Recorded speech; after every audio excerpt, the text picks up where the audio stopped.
Welcome to Talk Tickers. Today, we're breaking down the Q4 2025 earnings call for Restaurant Brands International. That's ticker QSR. All right, so at first glance, things look pretty good. Restaurant Brands reported a beat on both the top and bottom lines for the quarter. You're looking at adjusted EPS of 96 cents and revenue hitting $2.33 billion. Both of those numbers squeaked past what the analysts were expecting. And yet, look at this. Despite those good-looking numbers, the market just hated it. The stock took a nosedive, dropping over 6% on the day of the announcement. A pretty big drop that, makes you ask, what happened? So yeah, that kind of immediate negative reaction is a huge tell. It means the headline numbers didn't give you the full picture. So what was it that spooked investors so badly? Let's get into it. Okay, so this is a classic beat and bruising. It's one of those situations where the quality of the earnings matters more than the number itself.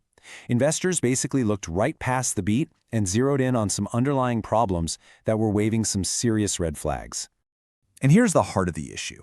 The market saw this big split. You had strong international performance on one hand, but it was basically just covering up some major pressure in their core U.S. market. So investors were way more worried about the U.S. weakness and rising costs than they were impressed by the beat. The story just completely changed. All right, so let's zoom in on what was really worrying the market, the Burger King U.S. business. Management kept talking about how it was a demanding year. And what that really means is that their customers are feeling the pinch, especially folks in lower income groups. When that happens, you get these intense value wars where everyone's slashing prices just to get people in the door. And that, of course, crushes your profit margins. So you've got this squeeze consumer. And then, on top of that, Burger King U.S. got hit with about 7% commodity inflation. That's a huge headwind. And it's not just a corporate problem. This directly hammers the profitability of their franchisees. And as we're about to see, the health of the franchisees is something investors watch like a hawk. The big culprit here? Beef. Management said beef costs were up over 20% for the entire year.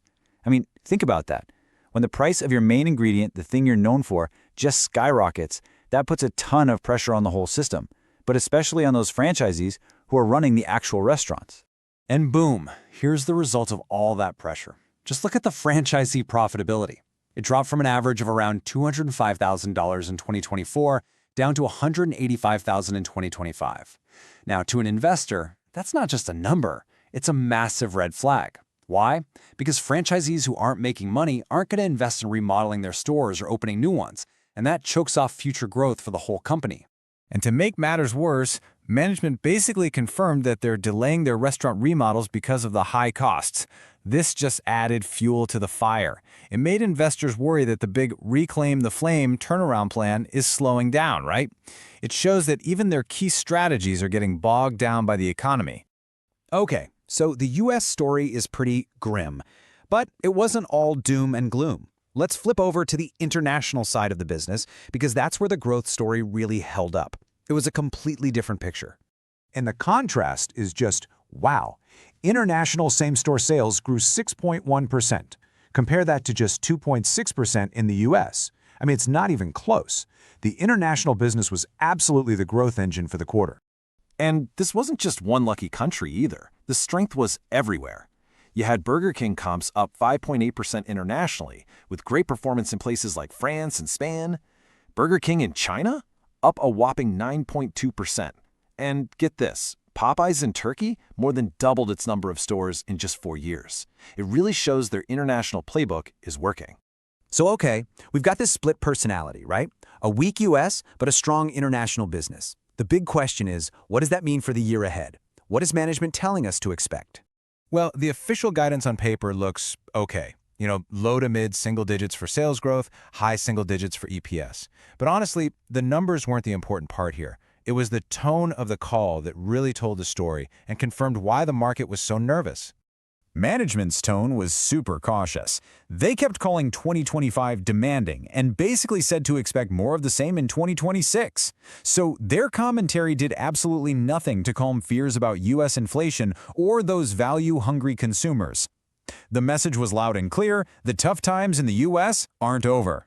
So let's put it all together. Here's our take on QSR going forward.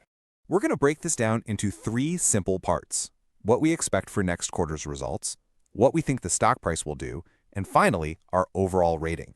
So, our prediction for Q1? More of the same. We think the results are going to look a lot like Q4.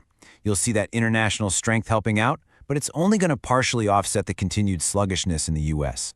These big picture problems, the pressured consumer, the high beef costs, they don't just disappear in 3 months.